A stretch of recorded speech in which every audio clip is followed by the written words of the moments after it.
Hello and welcome to Forever Wild, the episode of environmental education in Horry County. It's entitled Wild Kids Forever. How about that? We have 4th grade here from Socastee Elementary, and to my left here is Mr. Scott Albright. This is the 4th grade teacher at Socastee. To my right is Carrie Pilkey, the 4th grade teacher as well. And we're going to go out and have us a big wild adventure all out through the woods today, and it's a nice cold day to do it. So I hope you like it and come join along. Let's everybody give a big cheer for Socastee. Go for it.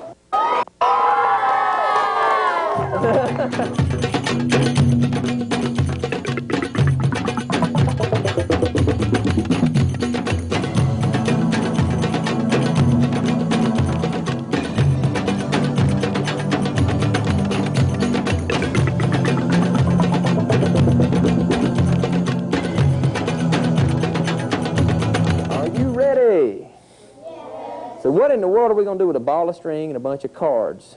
Anybody have any idea? You done this before? You don't have any idea? Well, that's probably a good thing. If you knew, every card's got something on it. And what I'm going to do is I'm going to put these around the room, and you guys are going to, actually you can just grab one and pick it up and put it on. I mean, you don't have to fight over it. It's going to be just one every now and then. Okay, everybody ready? Please put it around your neck as a necklace. Everybody should have their necklace on so I can see it. One of them has a mosquito on it on the back of the card. Make sure that the mosquito is facing me. I want to see the mosquito. Okay? You got mosquito? Don't have a card? That's okay. You've got, okay, good. Make sure I can see that mosquito. That's important. That's kind of a twist we put in this game. This is called the Web of Life. And you can do this in your class. You can do it before you get here. It's a real good way to show how ecosystems work. Does anybody know what an ecosystem is? If you could tell me what it was, what is it? Anybody know? Does anybody? I just want to see what you know. Yes, ma'am. It's a source of life. Okay, now ecosystem is one of those things that's really, really, really big concept, and it's hard to understand until you see it. Okay, I didn't even know what one was really good until I started working here. We're going to teach you really quickly what an ecosystem is. The ecosystem is simply this: how energy goes through the channels from the rocks to the soil, to plants, to animals, back to rocks, to soil, to plants, to animals, around and around and around in a big circle. That's all the ecosystem is. It's how everything's connected and how it all works together. All right? Now, where does all energy come from that we use on Earth? Where does all of our energy ultimately come from? Anybody have any idea? Usually it comes from the sun, right? He is the sun. Now this thing may get balled up on us and may get tangled because last class we got a little wild with it. Here you go. We got the sun. Now the sun, what kind of energy comes from the sun? Anybody? Can you see it? Yeah, you can. Can you look out there and see the daylight? Yeah, you see that. Yeah. Now what it is this little bit. Anybody ever seen ocean waves? Y'all seen ocean waves?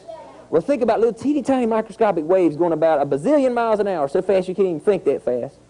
Through space, and they're just really, really, really high and low like this. And they fly down to Earth and they hit something. And without this, there would be no life on planet Earth. It hits something. What does it hit that makes the energy that everything else needs? It hits what? Plants. It hits, what color is plant? Green. Now, this guy's got a camouflage jacket on. Fantastic. That's the right color. We're going to make a connection between you two. So we have got exactly. The sun is going to shoot energy to the plant. Bang! And it's going to hit that green part of the plant called a chloroplast, a little teeny green disc. And it's going to make sugar. How many of you guys like sugar? I love sugar, don't you? Now, the sugar in the plant is eaten by an animal called a carnivore, herbivore, or omnivore? An herbivore. Everybody say herbivore. That means he eats herbs or eats plants, right? Okay? So we're going to shoot that plant. From that plant, we're going to say those leaves are eaten by a herbivore. Well, who's got an herbivore in here? Raise your hand if you have an herbivore. Look at your cards. See what you got. Anybody have one? Okay. Who's got a grasshopper? Good job. All right. Grasshopper. Good job. Hold on to it. Now, that energy has gone from the sun to the plant to the grasshopper. Now, that grasshopper has got to pass it on. Where does he pass that energy to? Now, he's eating that plant. What eats a grasshopper out here? Kind of show me. Any kind of animal? Maybe. Well, I'll tell you what. Let's say a frog jumps up and sees that grasshopper jump over his head and says, pow, sticks his tongue out and he eats him. The frog. And we're going to have a wild-looking web here in a minute. Yeah. That frog eats that grasshopper. And now, what eats a frog? Now the energy, remember, came from the sun, but now it's in the frog. It goes to the snake, doesn't it? Right. Let's say a snake sees that frog swimming across the lake, and he goes, whoop, and he sucks that frog up, and he goes, aha, that was good. Now let's see that snake swimming across that same little pond, and that snake's about that long, and a big old largemouth bass sees him. Who's got the fish card? Let's say the fish eats that thing, sucks up that snake and swallows him whole. Now that energy's gone from the sun all the way to the snake, or excuse me, all the way to the fish. Now let's say we got somebody on the bank with a big old cane pole with a great big floppy hat out there, and they're out there fishing on a Sunday afternoon, and they catch that fish, and they eat that fish. Who's going to get that? A human being, right? Now that energy came from the sun, it's all the way in the human. All right. Now the human being, now all of a sudden the human being eats that fish, and that fish has got a little parasite in it, and it makes the human being real sick. He goes to the hospital, or she goes to the hospital, and she dies. Blah! Hey, sorry about that. We bury her in the ground, and then something eats her body and recycles it. Now this is very important. Who's going to do that? Worms, right? Worms. Worms are going to eat them. Okay? Let's say ate her body. Now the worm eats her body and then uses the bathroom, and then what comes out of the back end of a worm? Doo-doo, but what's the doo-doo? It's mud. It's mud, it's dirt, it's soil. Everybody say soil. Soil. Soil is where all life comes from, remember? Soil, it comes from the rocks and all that. There's the soil, okay? There we go. Now that soil gets rained on. See the rain? The soil gets rained on, it gets water, okay? The water goes down into the soil and it hits a seed of a tree. Let's say the seed on that tree grows. And all of a sudden the sun makes more energy and it hits that tree, remember? So we're going to pretend like, remember, the sun's still attached to you, it's attached to the tree. And all of a sudden we start back over, we start doing stuff. Now that tree, a deer walks along and goes, tree leaves. I like that. And we eat those things. Remember, he's an herbivore. We're going to pass it on to the deer. And that's still, that energy's still going around here. That energy's still going. And all of a sudden, that deer is a baby. It's about that tall, and it looks like that. Everybody see that little baby deer? That's called a fawn. A lot of people here know him as Bambi. Now that fawn is walking through a field, and this humongous hawk, the biggest one in the whole world, the big, long, flies down, and it grabs that baby deer, and it hauls it off. Whop. And he eats the baby deer. Okay? And when he eats the baby deer, he tears all the meat off the bones, and the bones are sitting on the ground, and the bones get eaten by the mouse.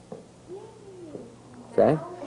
The bones get eaten by mice. That's what recycles bones back into the environment a lot of times. Mice and rodents. Aha. Now, the mouse goes over there. He also sees something. He sees something flying around, and it likes to suck the nectar out of plants. It's really bright-colored wings. He sees a butterfly. And he goes, you know what, I'm going to try that butterfly. And he grabs him and eats him. Mice can eat these too. All right? Next thing you know, that butterfly, he was eating what? He was eating a flower. He was sucking the juice out of the flower. And we're going to give it to both flowers. Just make sure you both have it sharing around. And now, look at the shape we've created right here. You see the shape? It's weird. You see? Does it look like a star, or does it look kind of like a web? If we kept going back and forth, would it make a web? It makes a web, doesn't it? Exactly. Like a spider's web. Well, this is called the web of life. How energy goes from one level to the other, all the way around the food web, back to the soil and recycled from the scavengers and the decomposers. You're a decomposer, a worm is. It's very important there. Back to the soil. Sun hits it again, back and back, and it keeps going over and over and over and over. I want everybody here to raise one hand if you think you have pieces of a dinosaur inside your body. Do you have little bits from a dinosaur in your body? You know, everybody here, chances are, you've got a little piece of dinosaur right between your fingers if you took a little pinch of skin like that. Matter that was in a dinosaur millions of years ago. Because it all cycles. Rock cycle, soil cycles, the earth cycles, it spins, okay? It all works. Now where's my mosquito at? Mosquito? All right. let's take it back over here to the human. Let's just see. Take it one more time. Let's say the mosquito's flying around here. We're just going to have some fun with this. This is just for fun. Remember, you were already dead, but you came back as somebody else because you went back to soil, remember? And you got recycled and you became back as lettuce. All right. Now, that mosquito all of a sudden drinks the blood of the human. Now, the mosquito, now I'm not going to kill her twice. I'll be nice to her. I only killed her once. Here we go. Mosquito drinks her blood. How many people here would want every single mosquito on planet Earth to die right now? Raise your hand. If you want every single mosquito to die on planet Earth right now. I'm going to tell you something really cool. Did you know only the female mosquito drinks blood? The male mosquito only sucks plant juices. There's only a few species in the United States that suck the blood of humans. Most of them suck other kind of blood. Okay? So there's only a couple. If we kill all the mosquitoes, guess what? You go ahead. Let's say we kill all our mosquitoes. Everybody say, mosquitoes dead. Mosquitoes dead. Drop your string right there. Now, whoever is attached to that mosquito, if you feel slack in the string, begin to drop your strings. Okay, you drop it, human. Kind of drop. Kind of start dropping your string there. Drop your string, Mr. Fish. If you feel slack in it, start dropping your swing. Start dropping. Keep dropping. Keep dropping. Everybody got that? Yeah. The web is destroyed. We don't know, as human beings, how to recreate a web of life. It's too complex for us to even understand how it even works together. Okay, it is. So do you think we could get it all back together if we destroyed it? No. If you go around and start monkeying around with the environment, start poisoning all the mosquitoes and poisoning all this stuff and doing these things to our environment like we're doing today, what's going to happen to us? We're going to die, right? Possibility to become extinct. Exactly. Now that would be an extreme case. We could become sick too. So we need a healthy environment to have healthy human beings. So it's very important for you guys to do things to help your environment. If it's got hair or fur, that's a mammal. So everybody put down cat. C-A-T. Cat. And then underneath that, I want you to write whether that cat is an herbivore, omnivore, carnivore, or scavenger. What is a cat? A scavenger eat? Hey guys, what does a scavenger eat? Dead. All stuff that's already dead. All right, what does a carnivore eat? Usually it catches live meat. Do animals catch live critters? Do cats catch live critters? The cats? Yes, they do. Cats catch mice. That's right. They catch a lot of live stuff. So he does catch bunny rabbits if they're small enough. No, he's a carnivore. All right, he eats meat only. So everybody put down the letter. Just put down carnivore right there. Carnivore. Cat, carnivore. Now that should be 2 things in your first block. That means that will be 1 point. The record number of points on these sheets is 57. Somebody really loaded up on this one day, and they just went out and they found all kind of stuff. Wood, 57. So if you can beat the record, you guys are doing great. Even if you come close today, you're doing wonderful. What makes a bird a bird? Anybody know? What makes a bird a bird?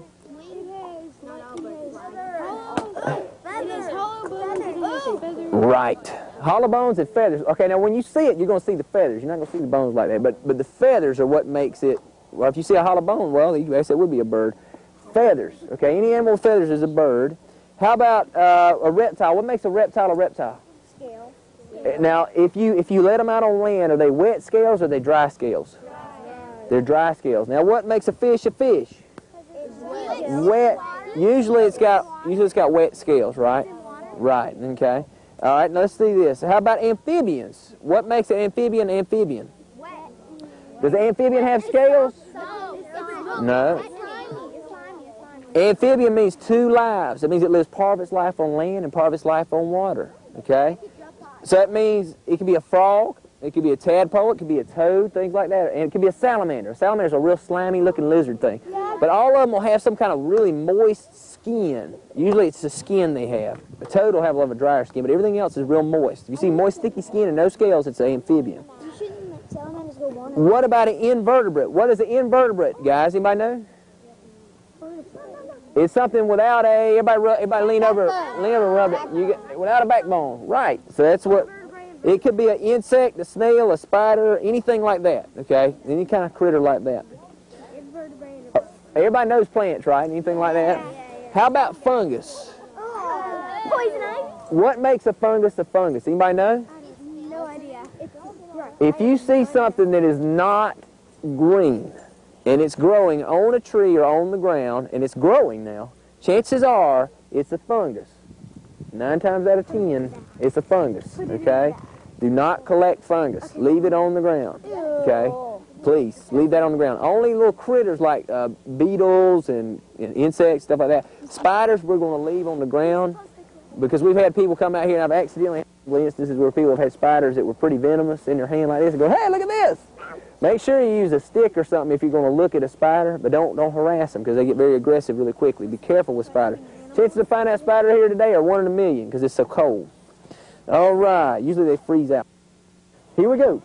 The snakes are probably not active today, so we're not even going to go into that real heavy. If you were, let's say you're out here in the summertime when you see a snake, you stay at least 6 feet away from it, which is as tall as I am on the ground, okay? At least 6 feet away. And then kind of back away slowly and then go tell an adult there's a snake. Don't try and catch any kind of snakes or spiders or anything venomous, anything that's poisonous. Okay. Here we go. Everybody, here's your pencil. Are you ready to go? Yes. We can go anywhere. Now wait a minute. No. You don't know where you're going. You know what you're doing, but you don't know where you're going, do you? No. Let me see your pencil. Let me see your pencil, buddy. That's too far down. Just for fun, let's do this. Let's say in order to get to our next activity, you at least need, let's say, I don't know, 15 on a sheet, let's 20 on a sheet. How? Well, you got to find that. And you got to earn your way to the next activity. This is going to be hard. We're not going to give it to you. Okay? You have to have at least one for each. I'm going to shorten this. All right. Now, what we have got to do is pretty simple if you know where you're going. Where we're going to start is we're going to start on 3 different trails. The first trail is that one right there. That big concrete trail, that's our handicapped nature trail for special needs folks. Whoever wants to use that's fine. We have another trail right over here, right that big rock, and there's one out near the road, not across the road, but on this side of the road, just on our side of the property, there's another trailhead, the start of a trail. We're going to start at any of those 3 places. Now, if you get lost, let's say somebody walks around out here and hurts their ankle, they get lost. Oh, I got a hurt ankle and I can't get back. You got to go tell somebody, right? They say it's an emergency. What we do is we follow the yellow dots on the tree. There'll be dots on the trees about that far in the air, and they're about that big around on the side of a tree. Anytime you see a yellow dot, you're coming back to the center. Anytime you see a red dot, you're going away from the center. Okay? That means you're going the wrong way. It means you're going away from the center. If you see a yellow rope, do not cross. Please be careful on the trails today. If you do too much running, it is slick. Be very careful. Make sure you got lots of clothes. It gets very cold in the woods. Guys, I'm going to blow the horn. I'm going to blow the horn that many times to start the activity. And I'm going to blow the horn that many times. I'm going to blow it 3 times to end the activity, okay? We're going to blow it 3 times. So if you hear it go beep, beep, beep, please meet back at the center here. We're going to start our second set of activities. Are you ready? Yes! All right, everybody, teams have to stay together. If I walk around and see teams that are running around and not doing what they're supposed to be doing, I will deduct points. Mr. Ben, I have a question. Yes, sir. How many do they need to go on to the next activity? At least, let's say at least 15. At least 15. At least 15. You got a challenge ahead of y'all. At least 15. Let's say it said at least 15, but try to get as much as you can. You ready? Go!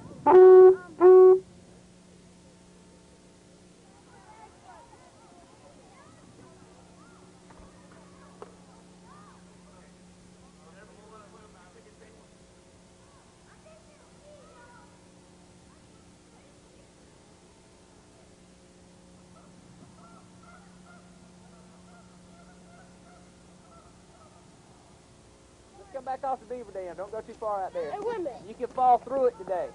Wait a minute.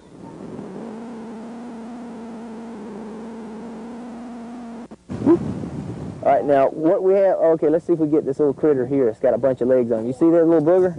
What is this little, whoop, might want to move the shadow. There you go, kind of pull back here. You want to kind of, Steve, you're in the shadow, but come on. There you go. Hey. And what do we have here, y'all?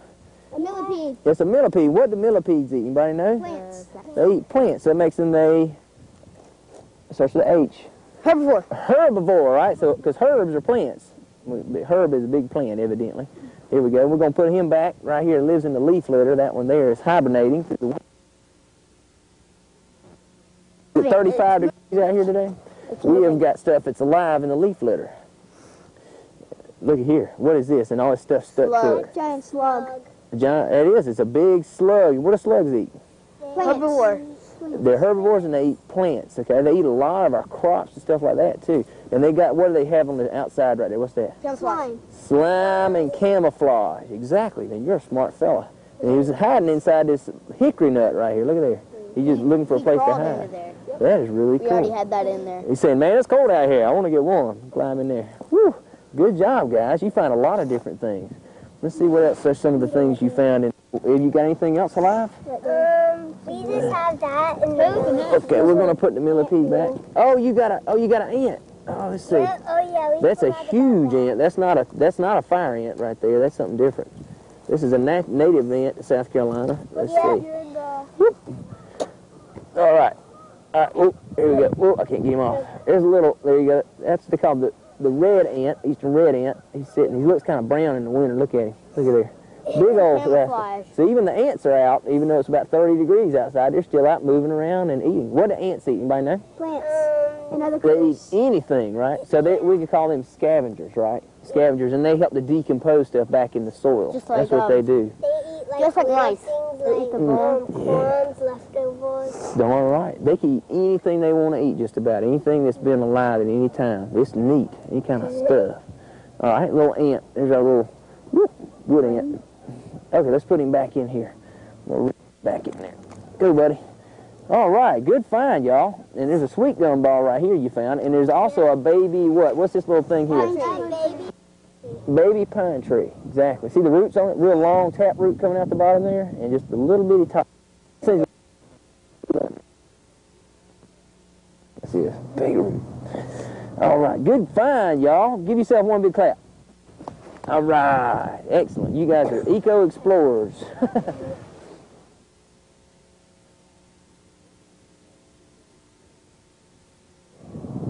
Welcome to this month's Species of the Month. And Justin, Paulina, Ryan, and Christian from Socastee Elementary, 4th grade, actually caught these things doing their field trip that you just saw to Playcard.